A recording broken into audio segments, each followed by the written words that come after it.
বলো দীপালি। জয় দেবীরাজ, প্রণাম গুরুজি। জয় জগন্নাথ। গুরুজি, আমাদের দেহের ভিতরে তো পঞ্চভূত আর একটা হচ্ছে পঞ্চক্রোশী পরিক্রমা, দুটোই আছে, বাহ্যিক আছে, ভিতরে আছে।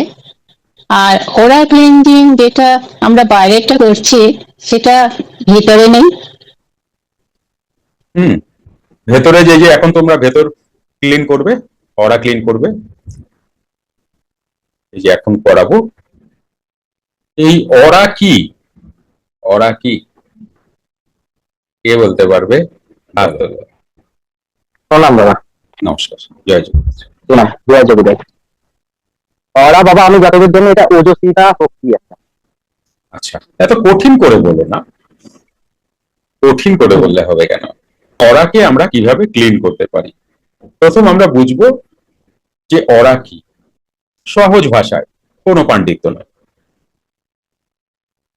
কারণ পাণ্ডিত্য করে লাভ নেই। এমন এক পাণ্ডিত্য করলাম, তোমরা ভাবলাম কি সুন্দর বল, কন্টিনিউ জীবনের মধ্যে আসলো না।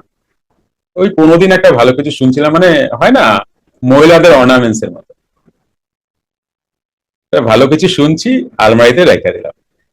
দামি গয়না বা দামি শাড়ি কিনলাম, আলমারিতে রেখে দিলাম।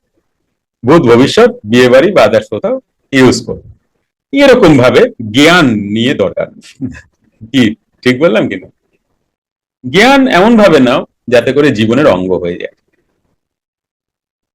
তাহলে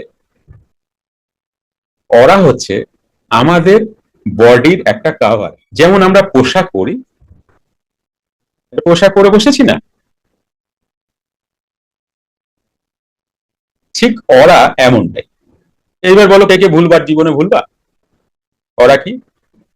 হ্যাঁ, এটা আমাদের শরীরের একটা কাভার বলতে পারো, একটা কভার করা থাকে।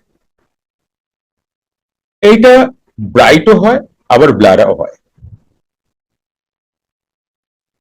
এটা অনেক শাইনও করে, কারু চকচকে হয়, আবার অনেকের এটা ম্লানও হয় বা অস্পষ্ট হয়।